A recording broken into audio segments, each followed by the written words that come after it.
Gure eskolan elkarte bat dago aldatzen izenekua eta ondala urte askotatik Perun ibili dira laguntzaile moduan Goaizia elkarteekin batera.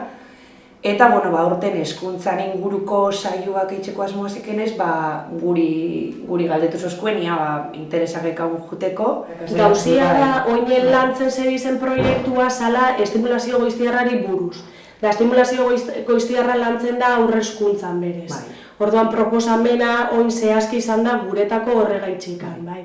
Jun ginean, egon ginen Alto Trujilloko eskola bat bizitatzen, Fei Alegria 73 zan, eta gero handikan Piuran egon ginen, handikan Piurara joan ginen, astebete egonda, eta Kuskon bukatu genuen. Da bertan ikusi dugu proiektu desberdinak, bai, eskoletan egon gara zela bai, Aprokap kooperatiba ikusi dugu txokolatiena dela, emakume elkarte pila batekin egon gara zela bai.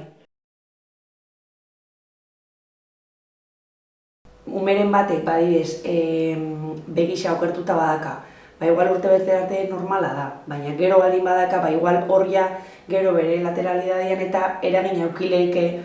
Orduan, da pixkat, arreta edo izatia, ia pauso horiek danak normaltasun baten barruan ematen dira zen edo ez.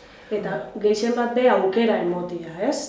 Ze azkenian pentsatzen dugu, 2 urtekin edo lauanketan hasten dira zenian eta oso ondo dauala, baina bai arreta goiztia edo estimulazio goiztiarraren barruan daude bai, azkenian 5 urtekoek be, 5 urteko aurrek be, azkenian lauanketan ibiltzeko aukera emomia detzegula. Aukera eta ona dala ibiltzia be bai. Azkenian gero demostrau dela, gero horrek eragina dakala, bai koordinazioan be bai, bai begixan, bai hankan eta besoetan gero azkenian detaile pila bat, gero nagusitzen gara zenian, olakoak indaraz eta olakoak dira, baina igual txikitan ikusiko bagin dute, ez dakit, gateatzen da benian, denbora guztian eskuta hanka berdina eroten dago aurrera eta horri igual zehoz egon daikela eta ez digute behitu eta oin igual esaten gute eskumara jonda dagoela nintzen dugu. He llamado al doctor, me ha dicho que mueva la mano derecha. Yo tengo un tic, tic. He llamado al doctor, me ha dicho que mueva la pierna derecha.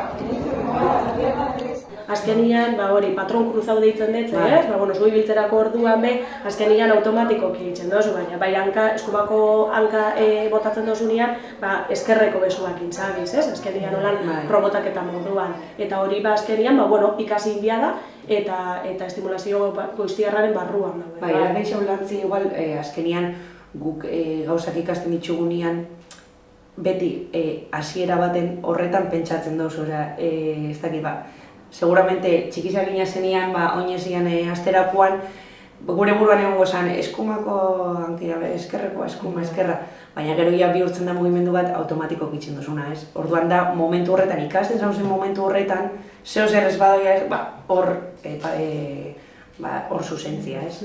Hori pixkat, gainetik kontrata, gero pila bat detaile da oso baina... Aukera emotia gehien bat, ez? Eta ez zentratzia bakarrikan, hau izango da 2 urtekoentzako bakarrikan, ez? Gero landu aldabe bai, eta lantzika behintzat komeni da.